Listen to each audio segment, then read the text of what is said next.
Bonjour et bienvenue pour cette 126e émission, une émission consacrée à Lady Mechanika, la troisième mini-série de Lady Mechanika.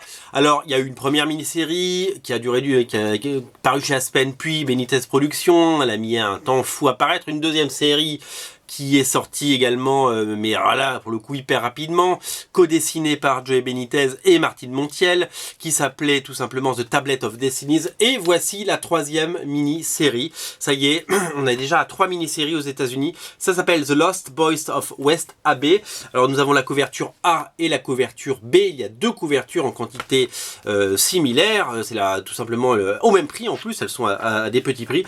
Et la particularité, c'est que nous avons droit au retour de Joey Benitez au dessin, toujours aidé par Martine Montiel, mais il a souhaité revenir au dessin et on reconnaît tout à fait son style de dessin et on voit qu'il est revenu et ça se voit. Regardez comme c'est beau. Chaque page respire la beauté. C'est absolument magnifique.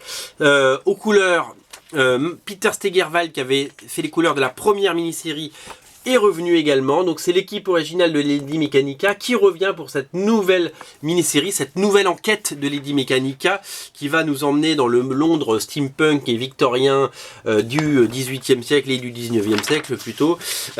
C'est d'une rare beauté, c'est absolument magnifique, c'est le retour au très gros niveau. De toute façon cette série a un gros niveau depuis le début, elle est absolument sublimissime, c'est absolument sublime, l'ambiance est fabuleuse, regardez comme c'est élégant, soigné, soigneux, c'est superbe. Voilà, donc le grand retour de Joey Benitez au dessin, c'est à ne pas rater.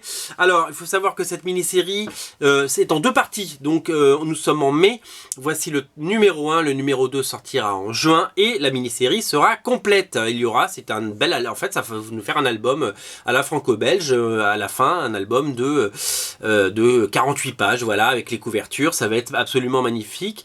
Donc, voilà, donc cette série, vous êtes très nombreux à suivre Lady Mechanika sur Original Comics. Faites-vous un petit plaisir, vous la mettez dans le panier et vous la ramenez chez vous. C'est une pure merveille, c'est une beauté absolue, voilà. Lady Mechanika, ne ratez pas cette mini-série. Il faut savoir que la couverture B, c'est une connecting variante et qu'il y aura la suite de la couverture dans le numéro 2. Voilà, c'est très beau. Je vous remonte une petite page pour le plaisir. Voilà, je vais pas vous montrer la fin pour pas vous montrer le cliffhanger. Si vous aimez Lady Mechanika, si vous aimez son graphisme, son univers, son steampunk, eh bien sautez là-dessus. Voilà, la VO avant la VF. La VF arrive, le tome 1 arrive en VF chez Glénat en juin. Mais voilà, si vous voulez avoir 2 mini-séries d'avance, c'est sur Original Comics que ça se passe. 126e émission. On aime toujours autant Lady Mechanika. Faites-vous plaisir. Rayon Benitez Productions sur Original Comics. Salut!